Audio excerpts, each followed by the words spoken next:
Bienvenidos a una nueva inmersión profunda. Hoy tenemos entre manos un material que la verdad resulta tan desgarrador como fascinante. Vamos a desmenuzar toda la información de un video súper particular del canal de YouTube Hogares Prohibidos. Sí. El título de este documental es La mansión del silencio de Augusto Pinochet. Un título fuertísimo. Fuerte y muy revelador. Y, a ver, la misión que tenemos hoy no es, pues, simplemente hacer un recorrido arquitectónico por los pasillos de una casa vieja. No, para nada. El objetivo de nuestra conversación para la gente que nos acompaña es entender cómo una simple residencia, una que desde la banqueta se veía completamente normal, llega a convertirse en el símbolo absoluto del miedo. Exacto. Queremos desentrañar cómo el silencio no es nada más la ausencia de ruido, sino una herramienta de gobierno súper calculada. Sí. Una herramienta con la capacidad de fracturar a una sociedad entera durante generaciones. Y, antes de arrancar, creo que vale la pena hacer una pausa importante. Claro. Para establecer las reglas del juego de este análisis. Porque estamos hablando de Augusto Pinochet y de las consecuencias del golpe de Estado de 1973 en Chile. Temas súper polarizantes. Exactamente. Estos son temas que obviamente todavía generan muchísima fricción y opiniones encontradas. Así que la idea de hoy para quienes nos escuchan no es tomar partido, ni decir quién tiene la razón o quién es el villano o el héroe. Cero política en ese sentido. Nuestro propósito es poner sobre la mesa lo que nos cuenta este material y pues analizar el fenómeno social puramente desde afuera. Con total neutralidad. Totalmente. Vamos a exponer los hechos, los testimonios y las dos caras de la moneda exactamente como las presenta el documental. Todo esto sin respaldar ninguna postura política. Yo estoy seguro de que estamos aquí para entender la psicología detrás de todo esto. 100% de acuerdo.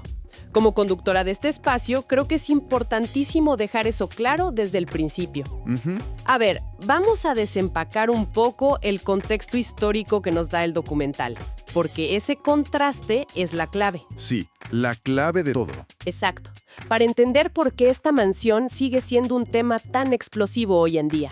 Claro.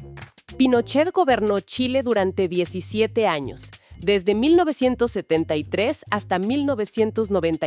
Y falleció en 2006. Así es, falleció en 2006 sin haber recibido condenas por los delitos más graves que se le atribuían. Y aquí es donde vemos las dos realidades. Las dos realidades de la sociedad chilena que el material expone de manera súper transparente. Sí, porque por un lado tienes a un sector de la población que defiende su figura a capa y espada. Para ellos, su gobierno fue sinónimo de crecimiento económico, de, salvar al país del caos absoluto. Y de restaurar el orden, según dicen. Exacto.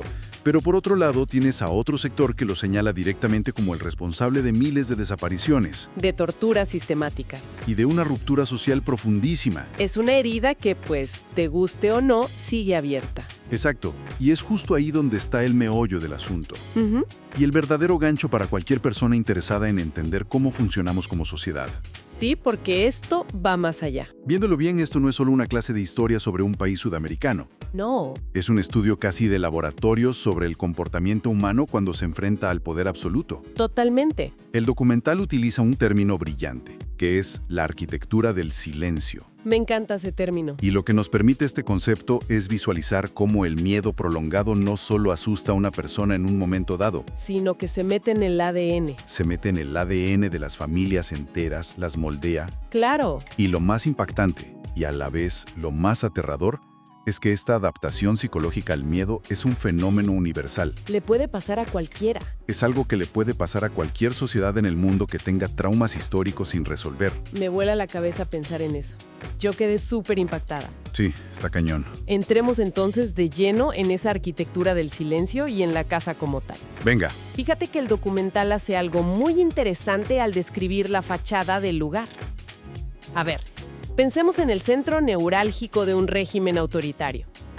La mente se va directo a una película de Hollywood, ¿no? Claro, te imaginas un búnker. Exacto. Muros de 10 metros, alambre de púas electrificado, guardias con ametralladoras en cada esquina. Perros, reflectores. Perros, exacto. Algo que grite a los 4 vientos, peligro, aquí pasa algo turbio. Pero no. Pero no. Resulta que la fachada de esta mansión era la de una casa normal. Una casa común y corriente. Lujosa, claro, de un hombre con mucho poder, pero normal al fin y al cabo. Se podía ver el jardín desde afuera y no había absolutamente nada que delatara las decisiones de vida o muerte que supuestamente se tomaban en la sala de estar. ¿Y esa normalidad aparente no era una coincidencia? Para nada. Era la piedra angular de toda su estrategia. Totalmente. Lo fascinante de esa estrategia es cómo se sostenía realmente. Ajá.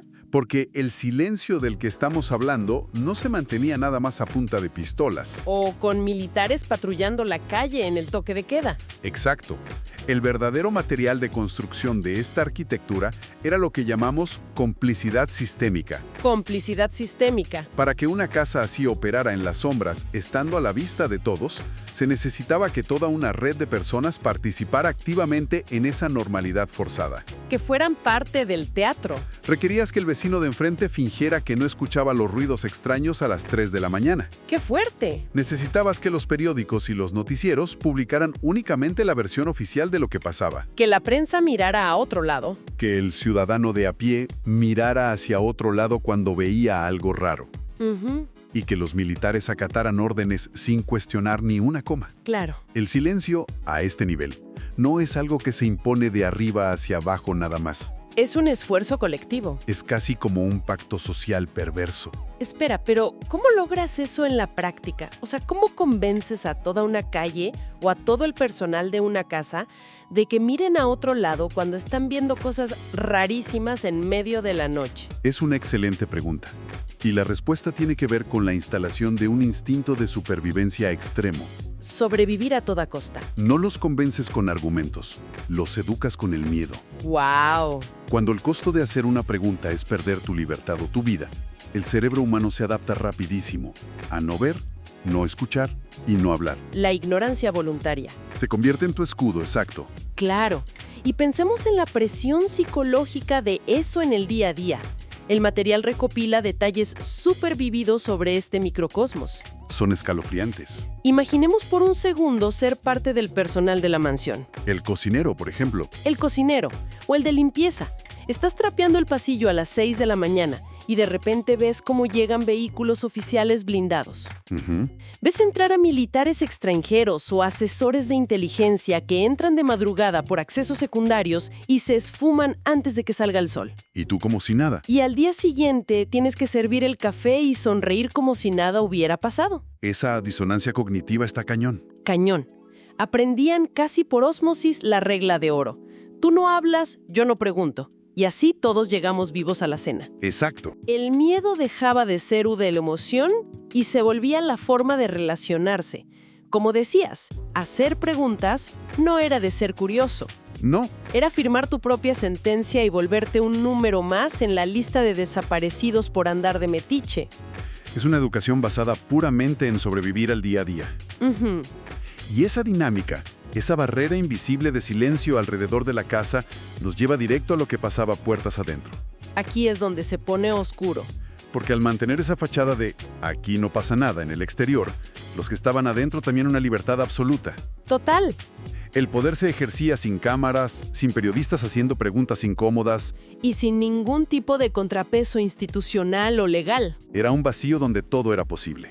Y aquí es donde se pone realmente escalofriante lo que plantea este recorrido por los hogares prohibidos. Sí. Porque una vez que cruzas la puerta principal, entras a un mundo donde supuestamente se llevaban a cabo reuniones que definían el destino de miles de personas. Decisiones de vida o muerte. Hablamos de decisiones sobre operativos masivos, listas de nombres, destinos de opositores políticos que se decidían tomándose un trago en un sillón. Y lo más loco de todo, sin dejar rastro. Exacto. El documental subraya mucho que eran reuniones sin minutas. Sin un solo papel. Sin un solo papel firmado de por medio y obviamente sin testigos que alguna vez fueran a hablar frente a un micrófono. Toda la maquinaria operaba en la penumbra. Ajá.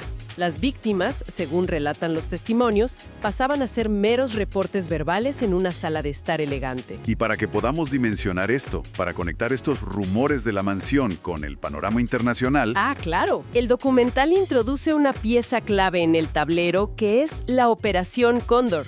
Sí, fundamental. A ver, detengámonos ahí un segundo, porque ese es un término que suena a película de espías. Suena a ficción. Suena a ficción, pero necesitamos desmenuzarlo bien para la audiencia. ¿Qué era exactamente la Operación Cóndor y cómo funcionaba en la práctica? Pues, para ponerlo en términos súper sencillos, imaginemos una especie de alianza multinacional del terror.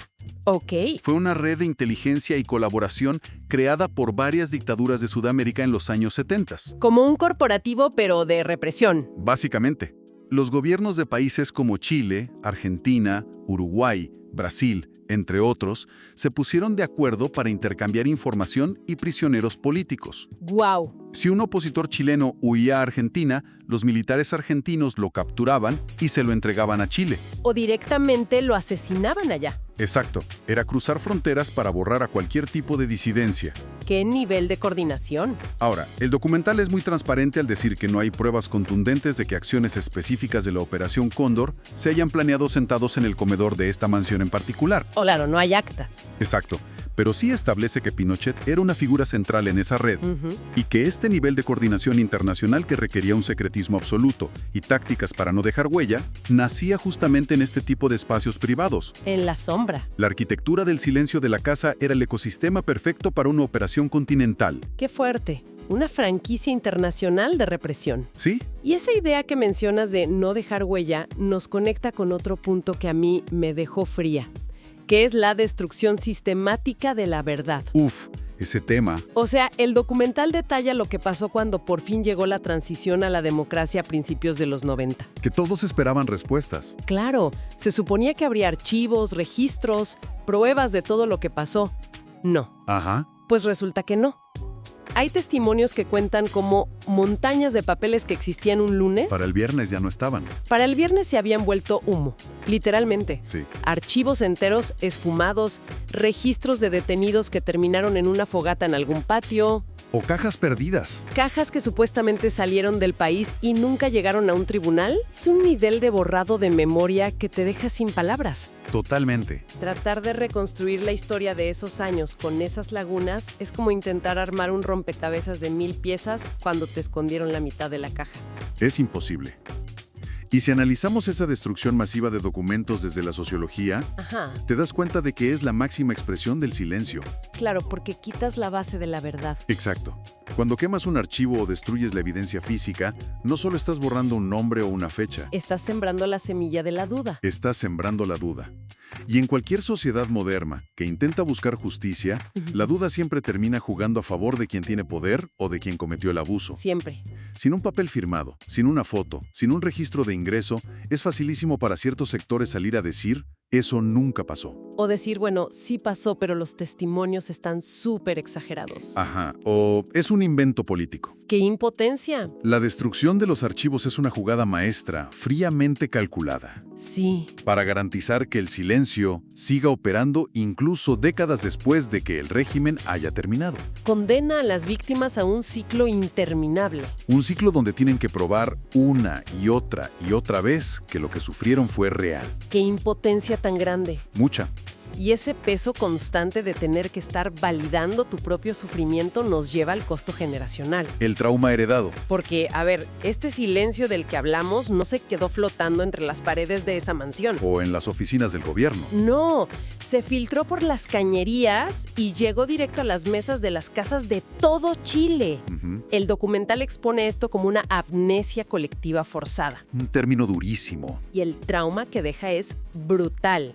No estamos hablando de diferencias políticas sobre quién debería cobrar más impuestos. No, para nada. Estamos hablando de familias rotas. Fracturadas por completo. Pensemos en la cena de Navidad.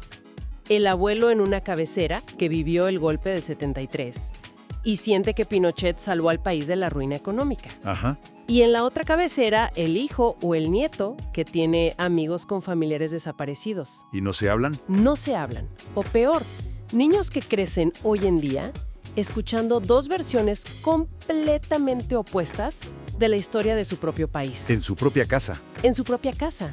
Y no tienen idea de a quién creerle.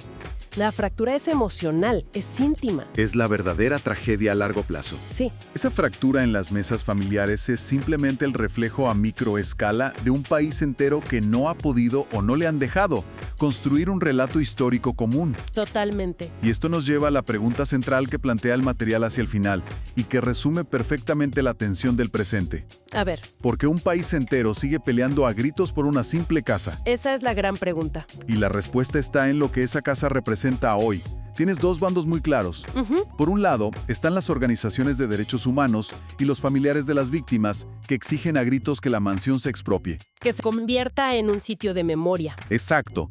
Un museo, un espacio educativo para que los jóvenes entiendan lo peligroso que es darle poder ilimitado a alguien. Quieren que la casa hable. Quieren que hable. Pero por el otro lado, tienes a sectores que dicen, ya basta. Hay que demolerla. Hay que demolerla, vender el terreno, hacer departamentos y pasar la página. Pasar la página. Su argumento es que mantener ese símbolo en pie solo sirve para echarle limón a la herida y dividir más a la gente. Pero fíjate que cuando el documental aborda ese argumento de pasar la página, hace una reflexión que me parece brillante.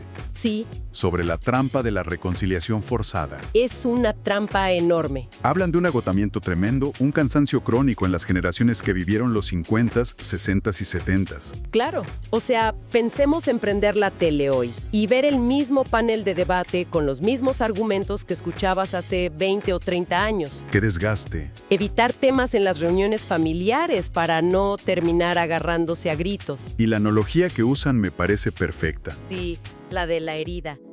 Dicen que exigir reconciliación en una sociedad sin antes haber puesto la verdad completa sobre la mesa es como tener una herida súper profunda y llena de tierra y querer ponerle una bandita encima sin lavarla. ¡Qué imagen tan clara! Por encimita parece que ya cicatrizó, que todo está bien. Pero por debajo está infectada. Sigue doliendo y la infección se está regando por todo el cuerpo. Exacto. El hecho de que durante tantos años se viviera un ambiente de impunidad genera un miedo real y palpable de que si no hay justicia y cierre verdadero, las cosas podrían volver a pasar. Es que no se puede reconciliar lo que ni siquiera se ha reconocido oficialmente. No se puede. Y cuando a una sociedad se le impone el olvido por decreto, argumentando que es por el bien de la paz social, básicamente se le está pasando la factura a las víctimas. Qué injusto. Se les dice, tú cállate y guárdate tu dolor para que los demás estemos tranquilos. Es una bomba de tiempo. Genera una desconfianza profundísima hacia las instituciones del Estado. Lógico. Porque intentar cerrar capítulos históricos sin abrir los archivos secretos, sin decirle a una madre dónde están los restos de su hijo, no soluciona nada. No soluciona el conflicto. Lo único que hace es meter la basura debajo de la alfombra. Y por eso cada vez que alguien propone hacer un monumento o hablar de memoria histórica, todo explota. Termina en una guerra campal, en los medios y en el Congreso. La herida sigue latiendo. Exactamente. Está cañón. Si recapitulamos todo este viaje que nos propone el documental, la cantidad de cosas que uno se lleva para pensar es abrumadora. Es muchísima información y muy pesada. Queda clarísimo que esta mansión no es un montón de ladrillos viejos, cristales caros y un jardín bonito. No. Es una metáfora gigante, de tamaño real, de lo que significa ejercer el poder en la oscuridad total. Sin nadie que te pise el freno. Y creo que la lección más dura que nos deja la fuente es que el costo de ese silencio no es como un recibo de luz que pagas una vez y te olvidas. Ojalá fuera así. Se sigue cobrando en el presente, todos los días con intereses. En las mesas familiares. Se paga cada vez que el país intenta debatir hacia dónde va y terminan peleados. Y se cobra de la manera más cruel cada vez que alguien va a una oficina de gobierno a preguntar por un familiar desaparecido. Y lo único que recibe de vuelta es el sonido de los grillos. El silencio absoluto. Y para sumar una última pieza a todo este rompecabezas, hay un análisis al final del material que me parece vital. A ver. Vital para entender la historia no solo de Chile, sino de la humanidad. Y es la advertencia sobre el peligro de personalizar la historia. Ah, claro. Buscar al único culpable. Es súper tentador y hasta cómodo reducir toda esta época oscura a la figura de un solo individuo. Colgarle el letrero del monstruo. O por el contrario, del único salvador. Exacto. Pero hacer eso es una trampa. Sí. Porque al concentrar todo en un solo hombre, automáticamente estás absolviendo envolviendo a todos los demás. A la máquina detrás de él. Se nos olvida la inmensa maquinaria que hubo detrás. Los civiles, los empresarios que se beneficiaron económicamente. Los periodistas que miraron al techo. Los jueces que no aceptaron los amparos. Las instituciones enteras que se quedaron mudas. Algunos callaron porque estaban paralizados por el terror. Eso es innegable y superhumano. Obvio. Pero muchos otros callaron por pura y física conveniencia. El resultado final fue el mismo. El silencio no fue un accidente de la historia. Fue un proyecto diseñado, aceitado y mantenido por una red inmensa. Una red que necesitaba que la sociedad aprendiera a vivir con los ojos vendados. Totalmente. Uf, qué fuerte cierre. Te obliga a dejar de mirar al tipo en el balcón y empezar a mirar a la multitud que estaba abajo aplaudiendo o callando. Sí, te cambia la perspectiva. Y con todo este mapa mental que armamos hoy, queremos dejar a nuestra audiencia con una última idea. Algo para reflexionar. Algo para que se queden masticando mientras van en el coche o lavan los platos. Basado en todo este rollo del trauma generacional, pensemos en el futuro. Ajá. Si el silencio fue tan efectivo que pasó de ser un instinto para no morir a convertirse en una herencia cultural, ¿qué va a pasar en unos años? Es una gran pregunta. ¿Qué sucede cuando el tiempo gane la batalla? Y los últimos abuelos, los últimos testigos directos de esos años, ya no estén con nosotros. Cuando se lleven sus secretos a la tumba. Si la memoria de todo un país se queda sin esas voces vivas que la puedan defender en primera persona, y si además deciden demoler los espacios físicos como esta mansión para no dejar rastro, Claro. es posible que el silencio gane la partida definitiva y los libros de historia se reescriban a conveniencia de unos cuantos. ¿O será que, no importa cuánto cemento le echen encima, el eco de lo que pasó en esos sótanos siempre va a encontrar una pequeña grieta en la pared para salir a la luz? Es una pregunta que queda ahí, flotando en el aire. Y creo que nos toca a cada uno buscar la respuesta. Muchísimas gracias por acompañarnos a desmenuzar este tema tan complejo. Nos escuchamos